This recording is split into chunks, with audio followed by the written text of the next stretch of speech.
یہ نہیں کہ ہم کوئی گروتھ کر رہے ہیں, ہمارے یہاں بھی زیرو ہے, اس وقت بھی گروتھ زیرو ہے, لیکن حقیقت تو, اور وہ جتنا بھی جھوٹ بولتے رہیں, آپ ایک بٹن دبائیں گے آپ کے پاس فگر نکل آئیں گی.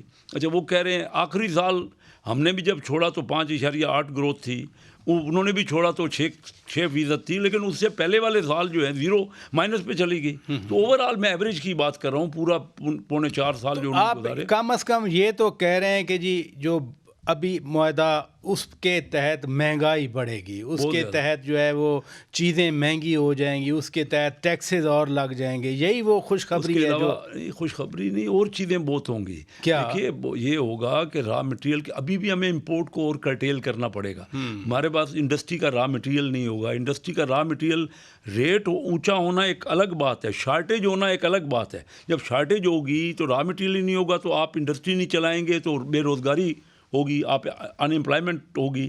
یہ ساری چیزیں آسان نہیں ہیں کہ آپ کہیں کہ معاہدہ ہو گیا تو اب سب ٹھیک ہو جائے گا. معاہدہ ہونے کا مطلب یہ ہے کہ ہم فردر قرضہ لے رہے ہیں, ہم اور لون لیں گے دوسرے بھی ملکوں سے. ہماری تو ہر پورے اکانومی کا جو پرسنٹیج ہے بہت ہیوی پرسنٹیج, 75-80% ہم مقروض ہو چکے ہیں اور قرضہ بڑھتا ہی جا رہا ہے. اور ہمارا ٹوٹل ریونیو کا 55% جو ہے وہ صرف جو قرضے کا ہم نے سروس کرنی ہے, ان کا سود پے کرنا ہے قرضے کا, وہی بھر رہے ہیں, اور وہ 55% سے بھی بڑھ جائے گا ہماری ٹوٹل آمدنی کا. ہمارے پاس کچھ رہتا نہیں ہے, سب سے زیادہ وہ دینا ہے, اس کے بعد ہم تنخواہیں جب دے دیں گے ہمارے پاس ڈیولپمنٹ کے لیے 1 روپیہ نہیں ہوگا. بلکہ یہ بھی ہم سب سے زیادہ جو ڈیولپمنٹ پہ کٹ لگ رہا ہے وہ ہوگا. ادھر رکیے گا. عالیہ حمزہ صاحبہ, بات آپ نے سنی, بڑی آنیسٹ اوپینین شیخ صاحب نے دی ہے. آپ کے خیال میں کیا امپیکٹ ہوگا پھر؟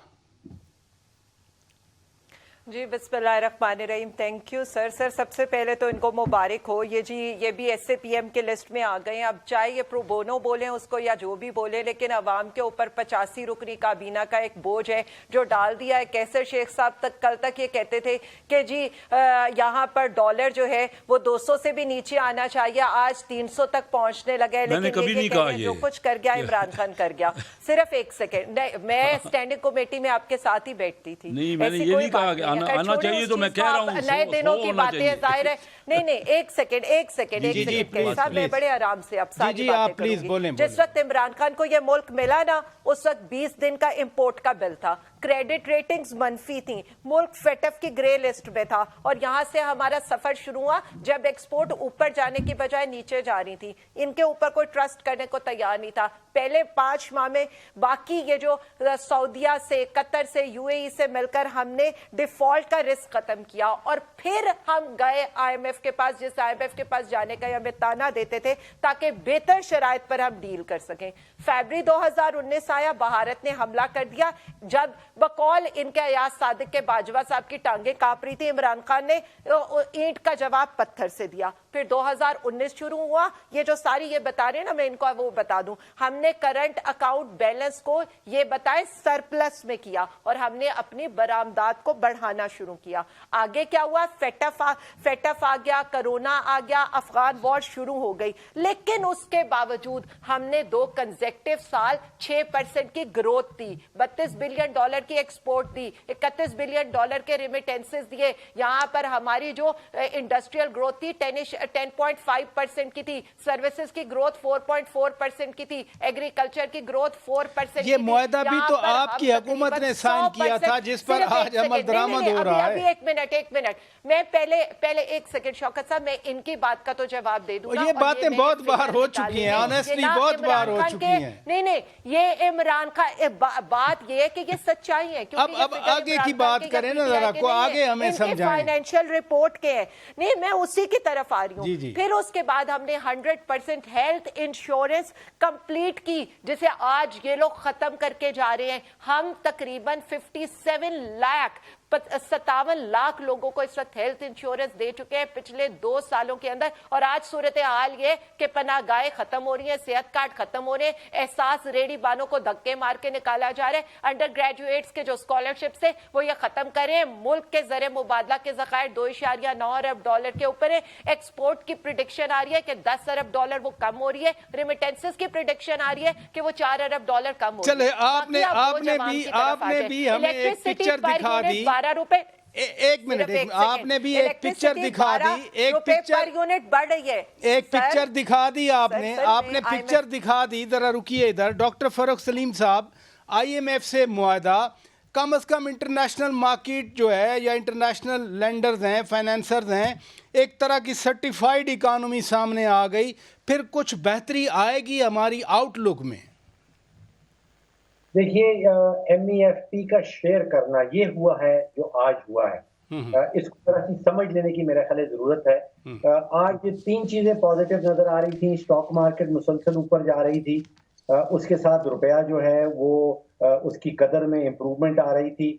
تو منی مارکیٹ کے اندر بھی یہ سوچا جا رہا تھا کہ معاہدہ ہونے چلا ہے, اسٹاک مارکیٹ والے بھی یہ سوچ رہے تھے, اور عالمی منڈیوں میں جو پاکستان کا بانڈ ٹریڈ ہوتا ہے وہ بھی آج اس کی قیمت بھی اوپر گئی. تو جو سرمایہ کار تھے, جو مارکیٹ تھی, وہ یہ ایکسپیکٹ کر رہی تھی کہ آج کچھ ہونے والا ہے. اب یہ جو کچھ ہوا ہے یہ ہوا ہے کہ ایک کاغذ ہے جس کو کہلاتا ہے memorandum of economic and financial policy. اب آپ غور کریں کہ میمورینڈم کا مطلب کیا ہوتا ہے کہ یادداشت کے لیے ایک کاغذ لکھا جاتا ہے کہ یہ چیزیں ہیں جس کے اوپر ہمارا اتفاق رائے ہو گیا. تو ایک اتفاق رائے ہو گیا ہے وزارت خزانہ کی ٹیم اور جو آئی ایم ایف کا مشن آیا تھا ان کے درمیان. اب اس کے بعد کیا ہونا ہے؟ اس کے بعد ایک بہت امپورٹنٹ چیز ہے, وہ کہلاتی ہے اسٹاف لیول اگریمنٹ. یعنی کہ ایم ای ایف پی کے بعد اسٹاف کے لیول کے اوپر ایک اگریمنٹ سامنے آئے گا کہ ہم نے اگریمنٹ لکھ لیا ہے. ابھی یہ میمورینڈم کے بعد ہوگا اگریمنٹ, اور وہ اگریمنٹ جو ہے پھر وہ جائے گا واشنگٹن, اور وہاں پہ آئی ایم ایف کے ایگزیکٹو بورڈ نے اس کو اپروول دینی ہے, اور امید یہی ہے کہ اس کی اپروول ہو جائے گی. جب اپروول ہو جائے گی تو پھر کوئی 1.1 ارب ڈالر جو ہے وہ ڈسپرس کیا جائے گا, وہ اسٹیٹ بینک کے خزانے میں جمع ہو جائے گا. اب ہمیں چاہیے بہت سارے ارب ڈالر, 1 ارب سے کام نہیں بنتا, لیکن اس کا نتیجہ یہ ہوگا کہ 3 ممالک ایٹ لیسٹ, چائنا, سعودی عربیہ اور یو اے ای, ان کی طرف سے امید یہ کی جا رہی ہے کہ لگ بھگ 3 سے 4 ارب ڈالر ان کی طرف سے امدادی پیکیجز آئیں گے آئی ایم ایف کے گرین سگنل کے بعد. فروری کا مہینہ اور جون تک, فروری اور جون کے درمیان میں پاکستان نے جو ادائیگیاں کرنی ہیں وہ لگ بھگ 8 ارب ڈالر کی ہیں. آئی ایم ایف کے اس اگریمنٹ کے بعد وہ معاملہ پورا ہو گیا, یعنی کہ ڈیفالٹ کا جو خطرہ ہے وہ مکمل طور پہ ٹل گیا.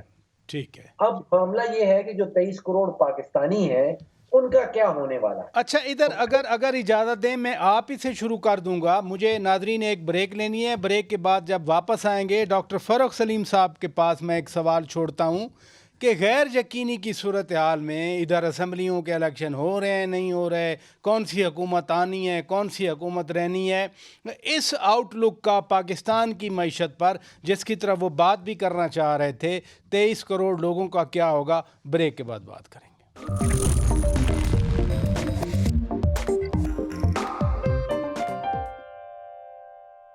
ویلکم بیک ناظرین. ڈاکٹر فاروق سلیم صاحب, ایک سوال میں نے چھوڑا تھا, غیر یقینی کی صورتحال ہے, اس میں 23 کروڑ عوام کا کیا بنے گا؟ دیکھیے آپ درست کہہ رہے ہیں کہ غیر یقینی کی جو صورتحال ہے اس کے 3 ایلیمنٹس آپ سمجھ لیجیے. ایک تو معاشی بحران. میرا یہ خیال ہے کہ یہ آئی ایم ایف کا جو آج جو کچھ ہوا ہے اس کے نتیجے میں جس کو ہم کہتے ہیں کہ ریلیٹیو سٹیبلٹی, یعنی کہ قدرے استحکام آ جائے گا معیشت کے حوالے سے. دوسرا بحران جو ہے وہ سیاسی بحران ہے. اس میں میرا ذاتی خیال یہ ہے کہ پچھلے 9 مہینوں میں ایک سیاسی جماعت ایسی ہے جو پاکستان تحریک انصاف ہے, انہوں نے یہ سوچا تھا کہ اگر پاکستان کے اندر انتشار پھیلے گا تو شاید یہ ان کے سیاسی مفاد میں ہے. انہوں نے ایڑی چوٹی کا زور لگایا ہے انتشار پھیلانے میں, لیکن خوش قسمتی پاکستان میں اور پاکستان میں رہنے والوں کی کہ وہ کامیاب نہیں ہوئے. تو میرا یہ خیال ہے کہ جو سیاسی جو درجہ حرارت ہے اس میں بھی ریلیٹیو کمی آئے گی, وہاں پہ بھی کچھ استحکام نظر آئے گا. تیسرا جو بحران تھا وہ سیکیورٹی کا بحران ہے, وہ بھی بڑا سنگین بحران ہے, اور ابھی یہ دیکھنا باقی ہے کہ اس بحران کے نتیجے میں یا اس کے درجہ حرارت میں کمی آئے گی یا نہیں آئے گی. پچھلے سال بھر میں اس میں اضافہ ہوتا چلا جا رہا ہے. پچھلے سال کے مقابلے میں جو دہشت گردی کے انسیڈنٹس ہیں لگ بھگ 30-40% بڑھ گئے. چلیں اللہ خیر کرے گا. شیخ صاحب حکومت تو بار بار یقین دہانی کروا رہی ہے لیکن غیر یقینی کی میں بات کر رہا ہوں. پیٹرول ہی نہیں مل رہا, ڈیزل ہی نہیں مل رہا, پتہ نہیں کیوں لوگوں نے سٹور کر رہا ہے. پمپس والے کہتے ہیں ہمارے پاس ہے نہیں, حکومت کہتی ہے وافر مقدار میں موجود ہے. کیا کہیں گے آپ؟ یہ دیکھیے یہی توقع کی جا رہی ہے نا کہ پیٹرول کی قیمتیں بڑھیں گی تو لوگوں نے سٹاک کر لیا, لوگ نہیں دے رہے, ڈیلیوری نہیں دے رہے. جو کچھ اگر بڑھانا ہے تو اب اعلان کر دینا چاہیے تاکہ پیٹرول جو پرائس تو بڑھنی ہے. آپ کہیں کہ پرائس نہیں بڑھے گی, جو لیٹسٹ پرائسز ہیں کیونکہ ہمیں پیٹرولیم لیوی لگانا ہی لگانا ہے, ہم نے ایگری کیا ہوا ہے. آج نہیں بڑھیں گی تو 15 دن میں بعد بڑھیں گی.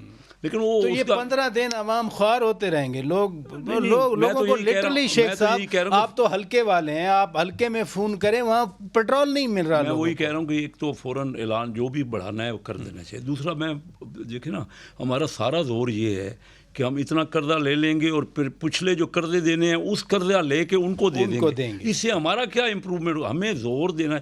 میں آپ کو بتاؤں شوکت صاحب, ابھی دنیا کی جو اگلے سال کی پریڈکشن جو فور کاسٹ آئی ہے نا اس میں اکنامک آؤٹ لک, اس میں 200 ملکوں میں سے آدھی ترقی 200 ملکوں کی ہمارے 2 پڑوسی ملک چائنا اور انڈیا کر رہے ہیں اور باقی آدھی 198 ملک ملا کے کر رہے ہیں.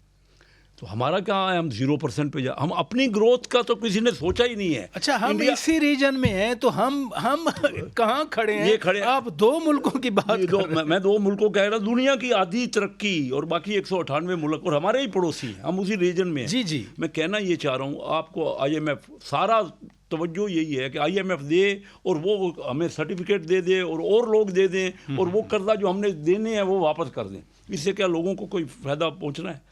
وہ تو وہی قرضہ یہی ہمارے سارے فائنانس منسٹر وہی کرتے رہتے ہیں. بھائی جب تک آپ اپنے ملک میں کیوں, ہمارے ہاں لوگ پیسہ لے کے کیوں نہیں آتے؟ انڈیا میں لائن لگی پڑی ہے اس وقت, بنگلہ دیش میں لائن لگی کیوں نہیں آتے ادھر لوگ؟ ادھر نہیں آتے, ہمارے اوپر اعتبار نہیں ہے. ہم جھوٹ بولتے ہیں, ہم سچ بات نہیں کرتے. میں آپ کو کھری بات کر رہا ہوں نا. ہم کیا کرتے ہیں, ہم کہتے کچھ ہیں, عمل کرتے کچھ نہیں ہے. ہماری پالیسیز میں تسلسل نہیں ہے. ہم یہ کہتے ہیں کہ بزنس مین چور ہے, وہ ٹیکس نہیں دیتا. چلو باہر والا بزنس مین بھی سارا چور ہے, وہ انڈیا میں جاتا ہے, بنگلہ دیش میں جاتا ہے. ہمارا بیوروکریٹ کام ہی نہیں کسی کو کرنے دیتا, ایز آف بزنس ہی نہیں ہے. اور یہ کیا ہوگا پھر 2-4 سال میں اور قرضہ لینا پڑے گا, قرضہ لے کے. اچھا پچھلی حکومت کو تو آپ کہتے ہیں کہ وہ نہیں کام کرتے تھے, اب تو ماشاءاللہ آپ لوگ ہیں, اب آپ بھی کیا کر رہے ہیں؟ ہم لوگ کدھر ہیں؟ پہلی بات تو یہ ہے کہ پارٹیوں میں الیکشن آپ نے دیکھے. ہم لوگوں سے مراد کیا ہے کہ اس پورا آپ نے دیکھے IMF کے معاملات, اس میں کوئی ایک بھی الیکٹڈ آدمی بیچ میں شامل تھا اس پوری ٹیم میں؟ 2-3 بیوروکریٹ, ایک ہمارے فائنانس منسٹر جو سینیٹر ہیں, ہو سکتا ہے پرائم منسٹر الیکٹڈ ہیں, ہو سکتا ہے وہ شامل تھے. تو ایک آدمی کوئی جو جن کو عوام چنتے ہیں ان کے ہاتھ میں, میں اسٹینڈنگ کمیٹی فائنانس کا چیئرمین ہوں, ٹھیک ہے. اب تو ایسے پی نہیں میں تو معاون خصوصی بنے ہیں ماشاءاللہ. آپ کو عالیہ حمزہ صاحبہ مبارک دے رہی ہیں. مبارک ان کی. میں نے پرائم منسٹر صاحب کو کہا ہے ابھی, میں نے اس کے بعد میسج, کیونکہ انہوں نے نوٹیفیکیشن کیا, میں نے تو ان کو یہ نہیں کہا تھا کہ میں اس ٹھیک ہے میں کام کرنا چاہتا ہوں, میری خواہش ہی یہی ہے. میں اپنی زندگی میں نے پوری اسی میں لگائی ہے کہ میں کوئی ڈیلیور کر سکوں. ابھی میں نے پرائم منسٹر صاحب کو کہا ہے کہ مل کے کم از کم مجھے بتائیں تو صحیح کہ میری ذمہ داری کیا ہے, کرنا کیا. اگر مجھے صرف ٹائٹل دینا ہے تو ان کی مہربانی ہے, وہ پیار کرتے ہیں میرے سے, محبت کرتے ہیں بہت. وہ خود پرائم منسٹر صاحب بڑی محنت کر رہے ہیں, لیکن جب تک ٹیم ہی شامل نہیں ہوگی, کوئی ایک الیکٹڈ آدمی, دیکھیے میں یہ بڑا ویلڈ پوائنٹ, میں بس ایک فکرہ مجھے کہنے دیں. 35 سال میں 6 مہینے اسد عمر, 6 مہینے حماد اور 2-3 سال ہمارے نوید قمر, اس کے علاوہ 31 سال تو وہی چند لوگ آئے, باہر سے آئے. اور الزام ہے ہمارے اوپر پولیٹیشن, نہ پارٹی کے اندر الیکشن ہوتے ہیں اور نہ ہی پارٹی والا کوئی بندہ. حالانکہ آپ کا آئین کہتا ہے کہ قومی اسمبلی بجٹ پورا اکنامک پالیسی ایگزیکٹلی اس کے ہاتھ میں کچھ نہیں. چلیں پھر ویلڈ پوائنٹ. عالیہ حمزہ صاحبہ میں تو غیر یقینی والا نقطہ سامنے رکھ رہا ہوں. غیر یقینی تو آپ کی طرف سے بھی ہے, سڑکوں پہ آ رہے ہیں, پھر واپس جا رہے ہیں, لانگ مارچ کر رہے ہیں, پھر اسمبلی میں آ رہے ہیں, اسمبلی سے ریزائن دے رہے ہیں. جتنی غیر یقینی پھیلائی جاتی ہے کسی بھی طرف سے, سارا کا سارا اس کا جو زخم ہے وہ ملکی معیشت کو لگتا ہے.